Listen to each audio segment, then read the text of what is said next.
Halo bosku, kembali saya Timothy di sini. Selamat datang di channel Timothy Agejo. Nah, jadi kalau kalian ngikutin vlog tentang Honda Jazz saya sebelumnya, hari ini saya akan membahas tentang mesin L15A punya Honda Jazz saya ini. Kebetulan Honda Jazz saya ini tahun 2011 baru dapat dan saya ngerasa agak kurang maksimal secara performanya ya. Walaupun mungkin nggak sekenceng Innova diesel, tapi menurut saya kok masih agak ganjel gitu ya.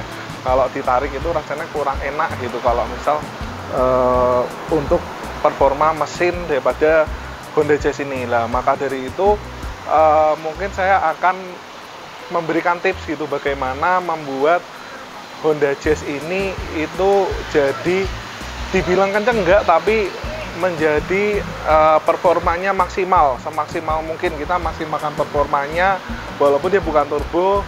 Tapi sebenarnya mesin yang bukan turbo itu dia punya kelebihan juga ya. Secara maintenance juga lebih baik, secara untuk bensin terutama untuk mobil bensin dia juga lebih hemat bahan bakarnya dibanding yang turbo. Dan enaknya pakai oktan yang lebih rendah itu masih oke. Jadi kalau mobil-mobil turbo itu biasanya kan harus oktan 95 ya, karena biasanya udah supercharge atau gimana. Tapi kalau misal mesin NA seperti ini itu pakai oktan 90, 92 masih dalam kategori enak dipakai dan aman untuk mesin. Nah, Honda Jazz ini terutama memang saya pakai Pertamax ya. Jadi oktan 90 ya, Pertamax kalau nggak salah. Bener nggak sih 90 ya? Iya. Oktan 90. 92. Kalau 88 kan premium, Pertalite 90, Pertamax 92. Ini saya pakai oktan 92 dan kita langsung cek kondisi mesinnya seperti apa, kondisi olinya seperti apa. Jadi kita habis ini mau bawa ke bengkel untuk ganti-ganti oli ya. Apa yang bisa kita lakuin lah ya. Jadi kita carbon clean, lalu kita injektor clean, olinya kita ganti, dan oli maticnya kita ganti juga. Tapi sebelum kita ganti, kita baiknya cek dulu di bagian mesin ya. Nah, kita cek ke bagian mesin sebelumnya. Memang Honda Jazz ini punya kelemahan di mana klip-klipnya ini tuh sering patah ya. Jadi kalau misal kalian punya Honda Jazz, klip-klipnya sering patah itu wajar. Jadi tinggal beli klipnya di Tokopedia atau di marketplace lah, itu kalau nggak salah satu biji harganya 50.000 atau something lah. Nah, ini untuk bagian filter udara. Nah, filter udara memang sengaja nanti saya mau ganti total menggunakan filter racing. Nah, filter racing itu harganya cukup terjangkau, apex-apexan lah.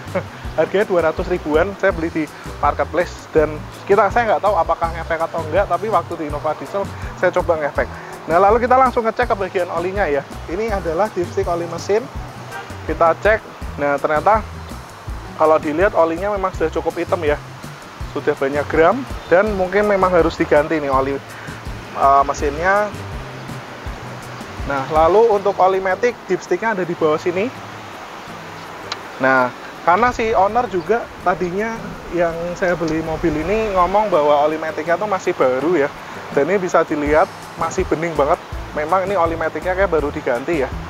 Tuh, jadi olinya tuh masih bening banget. Nah, lihat oli maticnya masih bening atau enggak. Biasanya kalau oli maticnya masih bagus itu warnanya pink ya. Kalau misal udah kayak ngegram atau sudah sering dipakai, banyak kampas-kampas rem yang ada kecampur di oli, itu biasanya warnanya kayak udah gelap atau warna hitam seperti itu. Nah, lalu kita habis ini karena oli mesinnya kan udah minta ganti, jadi kita mau bawa ke bengkel di daerah Gading Serpong. Kita mau tune up mesinnya. Nanti kita bakalan lihat before after mesinnya itu bakalan seperti apa. Apakah dengan ganti oli, sebenarnya kalau oli lebih ke maintenance ya, tapi apakah dengan tune up, injector cleaning atau carbon clean akan menambah performa Honda Jazz, nanti kita ukur. Nah, jadi satu lagi di Honda Jazz ini ya. Jadi kalau di Honda Jazz ini kan bisa lihat kampas ini memang sudah agak gelombang. Tapi kemarin saya udah bawa ke yang bisa bubut ini, tapi ternyata memang kampasnya udah agak disc brake-nya udah agak tipis. Maka dari itu saya mau coba ganti kampas remnya menggunakan kampas rem yang kayak semi keramik gitu. Barangnya seperti ini. Jadi kampas rem yang saya gunain ini ya saya coba yang tulisannya comfort ya. Jadi kalau karena saya punya pengalaman bagus ketika menggunakan Innova diesel kemarin. Saya pakai MK ini, harganya cukup terjangkau. Walaupun debunya agak banyak, tapi harganya terjangkau dan pakem. Itu padahal bukan yang keramik ya. Jadi ini kalau yang keramik Formula itu saya nggak tahu itu keramik benar atau bukan. Ini harganya sekitar 200-300 ribu. Lalu yang ini adalah filter udara yang apex-apexan itu. Tapi kalau lihat dari ini memang dia ada sirkulasi kawatnya dan memang kelihatan lebih tipis dibanding filter udara aslinya. Jadi harusnya udara bakalan lebih lancar mengalir ke mesin. Yuk kita habis ini ngecek before-nya dan langsung kita bawa ke bengkel untuk tune up mesinnya.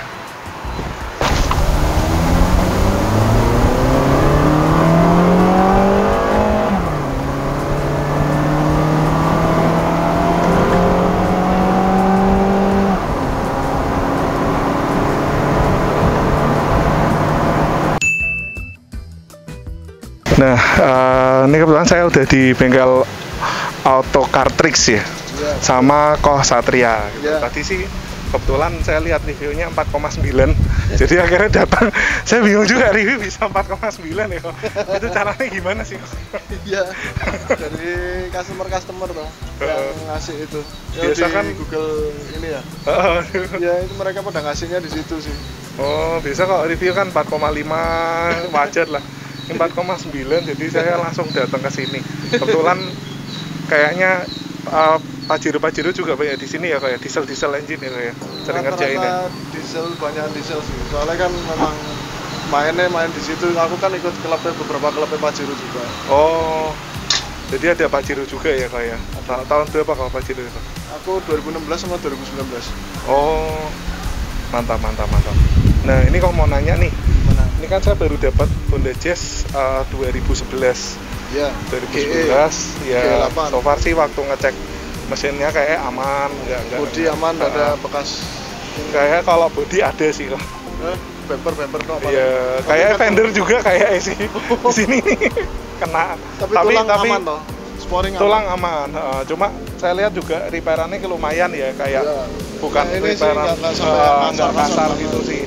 Jadi ya mungkin repair Honda atau gimana mungkin ya kok ya. Nah ini saya baru dapat kok. Jadi menurut saya sih tarikannya agak lemot.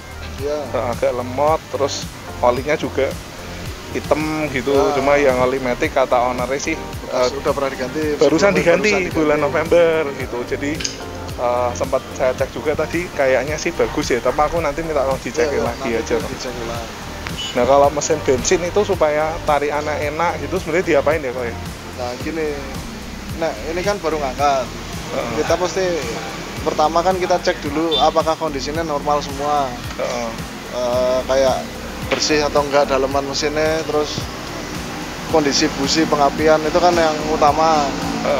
Bahan bakar, olinya dia pakai apa, kita normalin dulu, udah oke, tanpa ada yang aneh-aneh. Kalau memang dari situ masih mau naik lagi, ya baru kita mainin di ECU-nya. Oh berarti distandarkan dulu semua ya kayak? Sampai sehat, kondisi benar-benar sehat tanpa ada aneh-aneh lah, bocor, rusak apa nih gitu, itu dinormalin dulu baru deh dari situ. Karena kan misalnya mesin normal pun kalau misalnya ada yang error pasti jadi lemot kan, atau businnya udah saatnya ganti atau apa gitu kan, mengurangi performance-nya dia. Kadang kan orang tertipunya misalnya nih businnya mati, wah ini harus diremot. Enggak dulu, sehatin dulu, kondisi sehat dulu baru dari situ kita naik. Kalau kondisi mesinnya enggak sehat, apa nih mau dinaikin ya mengkis loh. Iya, gitu. Siapa tahu ada. Iya, kita cek dulu. Ada kebocoran atau pembakaran kurang. Ya namanya mobil udah umur kan pasti kita nggak bisa ngomong toh mobil dipakai kok gitu. Mobil dipakai wajar kan ada aus ini. Iya. Jadi paling ganti oli dulu gitu. Coba ya, ini ganti oli di carbon clean, kita lihat seberapa kotor nanti hasil carbon cleannya. Terus oli mesin setelah diganti kondisinya gimana, membaik atau enggak, ada sludge atau enggak. Itu kan kelihatan semua dari situ.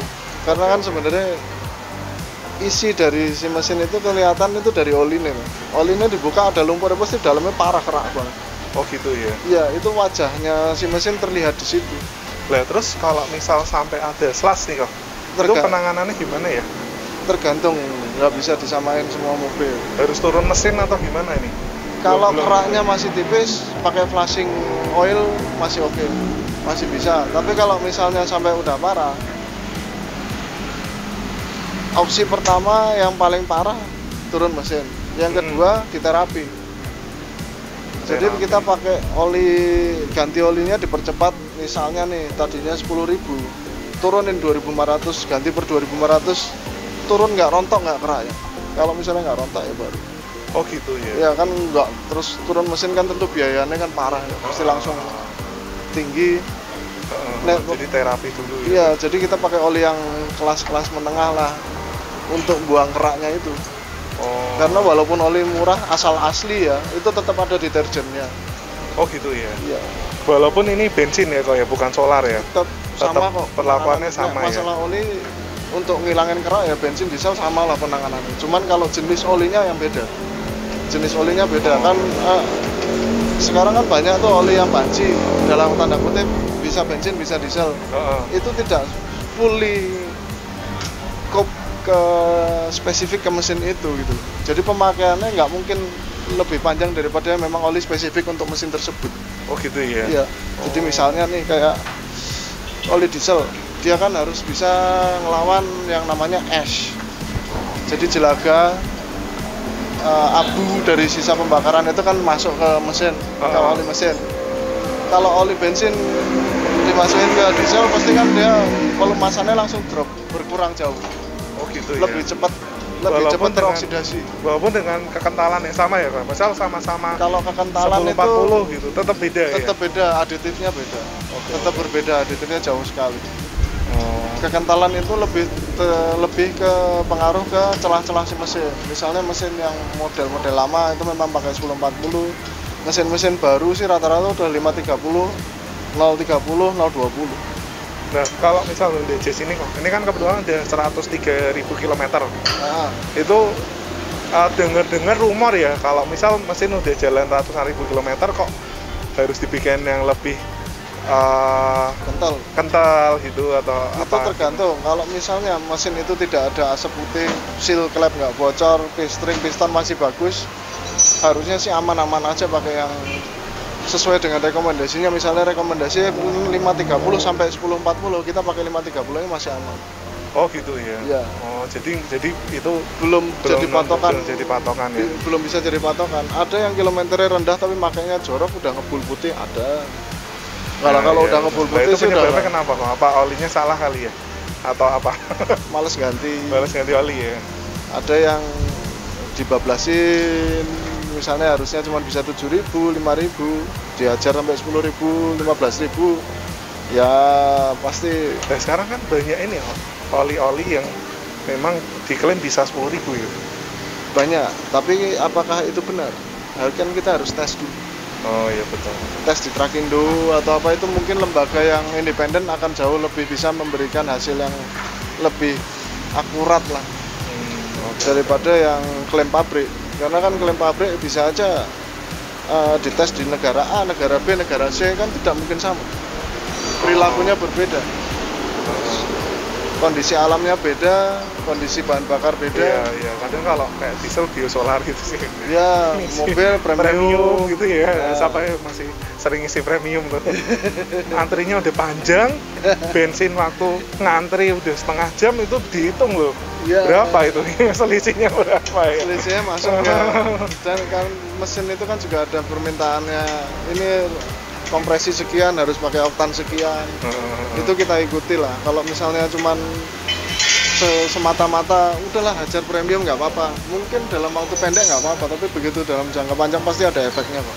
Iya betul ya. Entah itu businya cepat sama mati, kayak orang ya kok kita makan ngaco ya Indomie terus. Indomie terus di masa tua ya mbok. Pasti ada efeknya. Nggak mungkin nggak. Nah kalau Sanane Ksatria ini kira-kira pakai oli apa yang bagus buat Honda Jazz? Ini kalau masih oke semua, masih berani hajar pakai 020 sih masih berani. Kalau masih bagus semua ya, hajar 020 masih berani. L15 ini masih kuat loh. Ini mesin yang jauh lebih kuat daripada yang generasi yang lebih baru. Ini kan denger gitu ya, Pak. Jauh, L15 ya. Jauh. Dulu sempat pakai juga. Sempat pakai ini juga, cuma Matic-nya juga awet ya sih. Matic-nya ini lebih kuat daripada CVT. Nah, itu tak jamin. CVT udah berkali-kali pedot terus ngalamin ini sampai enek. Sering dapat kok. Honda baru ya. Pedot CR-V Turbo, Civic Turbo itu kan CVT-nya gampang putus. Loh, Civic Turbo udah ada yang putus. Di sini udah 4 kali ya. Serius? Putus. Lo kan baru 4 tahun ya? 5 tahun lah, 2016 ya? Buka CVT pen-nya remukannya beltnya di situ. Nah, penyebabnya kenapa tuh? Apa karena ganti olinya kurang teratur atau? Tergantung cara bawa sih, karena bagaimanapun juga itu kan belt ya, bukan gear to gear. Jadi kan tentunya ada efek slip, ada efek melar dari besi tersebut. Oke.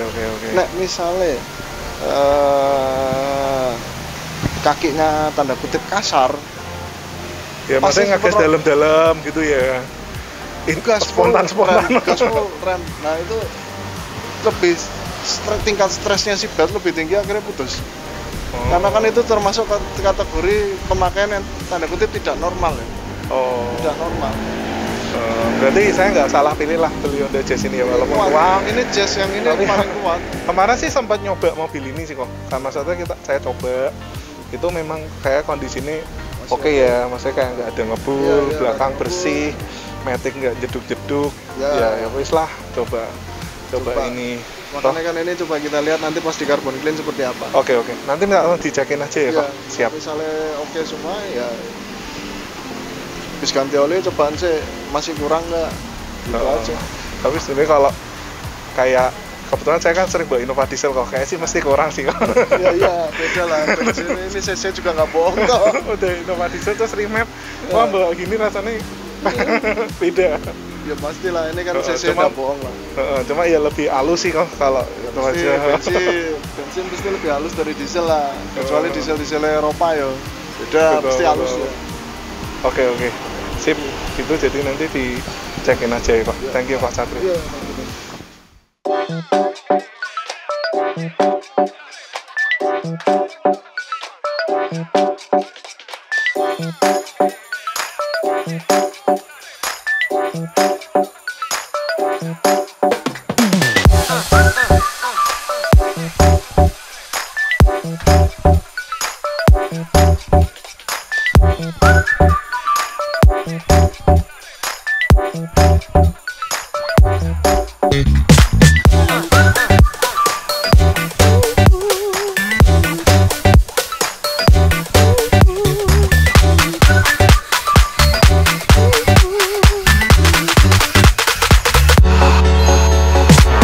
Jadi ini ternyata minyak remnya udah parah ya kok ya? Udah, ini kan kelihatan ada lumut-lumutnya nih.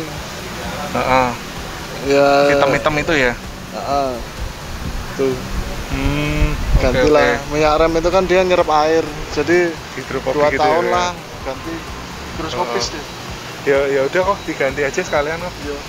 Pakai merek apa kok biasanya? Aku ini adanya PTT. Oh PTT. PTT Don 4. Ini kan bisa Don 4. Ketiga or Don 4. Oke ya diganti aja sekalian. Soalnya kan didiemin biasanya karatnya di ABS. Oh gitu ya. Lumayan tuh. Dinamo ABS sih berasa sih. Berapa itu Pak? Kalau yang Jazz aku belum pernah. Kemarin itu Accord itu 21 ya. Oh, 21 juta Pak. Accord kan ada HSA, ada VSA-nya, jadi wajar satu dulu ya. Karena mungkin Jazz sih nggak nyampe 10 paling, tapi ya tetap di atas 8. Tapi nggak apa-apa nanti sekalian diganti kampas remnya juga sama oli ini semua. Kalau radiator gimana kok? Oke nggak? Radiator belum ketok sih. Belum ketok, masih panas, belum berani buka. Oh iya oke siap.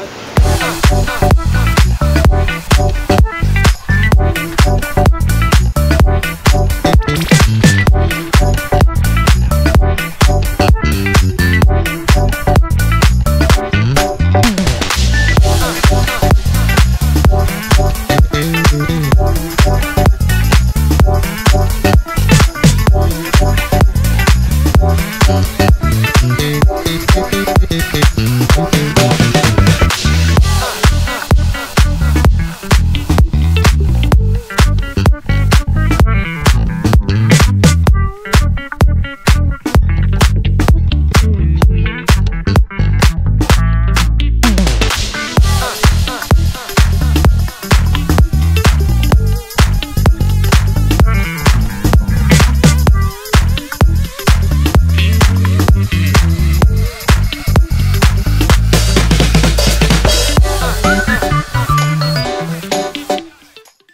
Jadi gimana kok? Remnya katanya tadi ada masuk angin ya? Ya, ada masuk angin. Nggak dikasih tolak angin?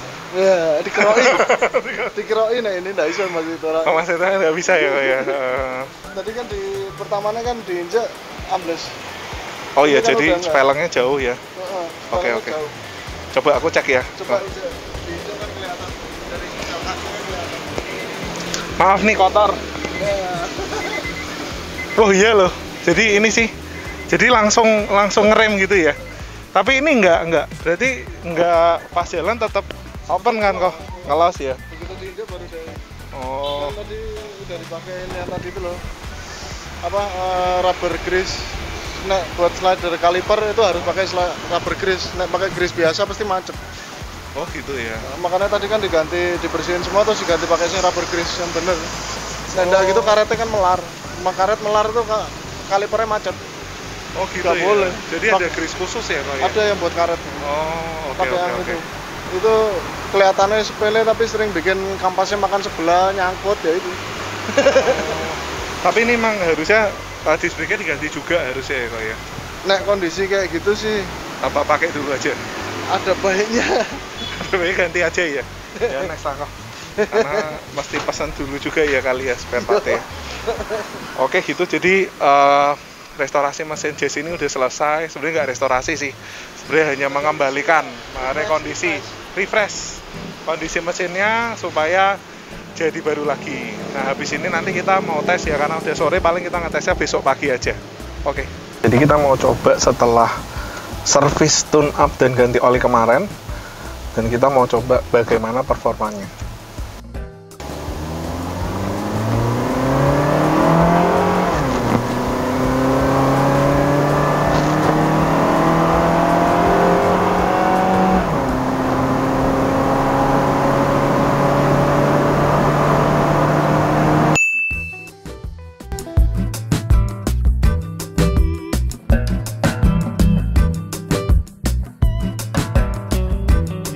Ini setelah tadi kalian sudah lihat saya ganti filter udara ya dengan filter racing apex-apexan.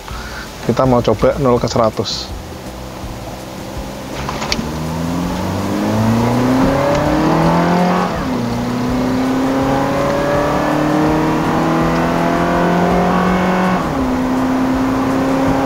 Nggak tahu dapat nggak ini.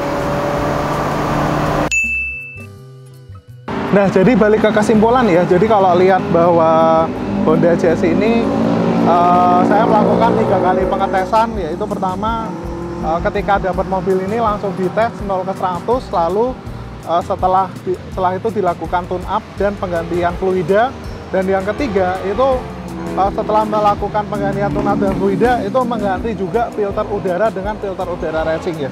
Jadi bisa dibilang ada 3 kali pengetesan, dan setelah dites ketika tanpa dilakukan apapun itu mendapatkan 16,18 detik, lalu setelah di tune up dan penggantian fluida mendapatkan 13,29 detik, lalu setelah dilakukan penggantian filter udara racing juga mendapatkan 12 detik. Jadi perubahan dari 16 ke 12 detik menurut saya sangat signifikan ya, terutama di mobil yang non turbo atau NA itu lumayan. Jadi bisa dibilang mendapatkan waktu lebih cepat sekitar 25% lebih kencang gitu. Jadi 25% lebih kencang ya. Oke, dari 16 ke 12 detik. Lalu sebenarnya kalau misal kalian ini punya Honda Jazz GE8 lalu kalian merasa mobilnya kok nggak kayak baru lagi ya gitu, maksudnya tapi mau ganti mobil yang tahunnya lebih baru, misal ke GK5 itu nambahnya banyak banget gitu. Jadi ini kan pasaran 130 ya, nambah ke GK5 itu nambahnya bisa 70 juta gitu. Nah, jadi kalau misal daripada nambah segitu mending direstorasi aja, apalagi mobilnya juga masih fine kok, masih nggak rusak gitu. Cuma memang tarikannya jadi lemot aja. Kalian bisa ngikutin cara saya merestorasi supaya mobil ini bisa jadi seperti titik nol gitu, seperti baru lagi gitu. Jadi yang tadinya mobil sudah lama dipakai ada kaosan-kaosan yang jadi agak lemot, kalian bisa bikin rasa baru lagi dengan apa yang saya lakukan tadi. Lalu seperti mesin kayak di titik nol kan ya, jadi ngerasa jadi mesin itu dibikin seperti baru lagi, kehalusannya, lalu dari segi akselerasinya itu dibikin seperti titik nol. Lalu juga kalau kalian punya Honda Jazz G8 atau kalian lagi mau beli Honda Jazz G8 tapi kalian takut tarikan bawahnya lemot, karena banyak banget review-review tentang Honda Jazz yang ngomong tarikan bawahnya lemot, kalian nggak usah terlalu khawatir, karena dengan menambahkan filter udara racing itu sangat menambah akselerasi di bawah ya. Jadi yang saya rasakan ketika digas yang tadinya lemot banget, itu diganti filter itu jadi lebih enak, lebih mantap untuk tarikan bawahnya.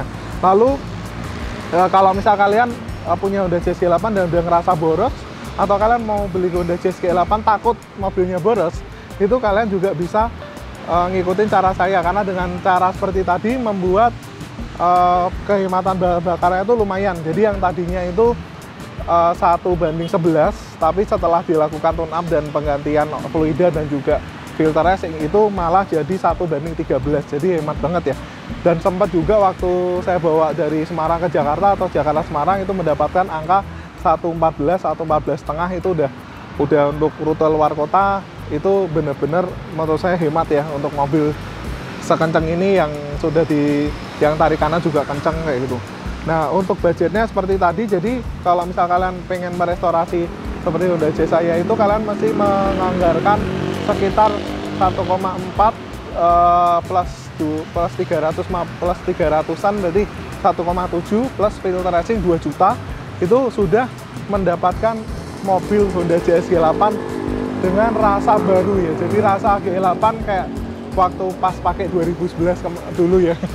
Jadi seperti itu, dan maksudnya mobil ini memang sangat bandel. Dan yang menarik, mobil Jazz G8 itu adalah satu-satunya Honda Jazz yang mempunyai transmisi otomatis konvensional. Jadi bisa dibilang mobilnya ini sangat badak dan nggak rusak-rusak kayak gitu. Nah, jadi gitu aja konten untuk Jazz ini. Semoga apa yang saya lakukan ini bisa bermanfaat buat kalian, dan jangan lupa kalau misal kalian di wilayah Jabodetabek, kalian bisa pasang jok dan nano keramik di sini. Nah, di AG Jok dan Suave Nano Keramik Gading Serpong. Oke, thank you bos. Sampai ketemu lagi di video selanjutnya. Thank you.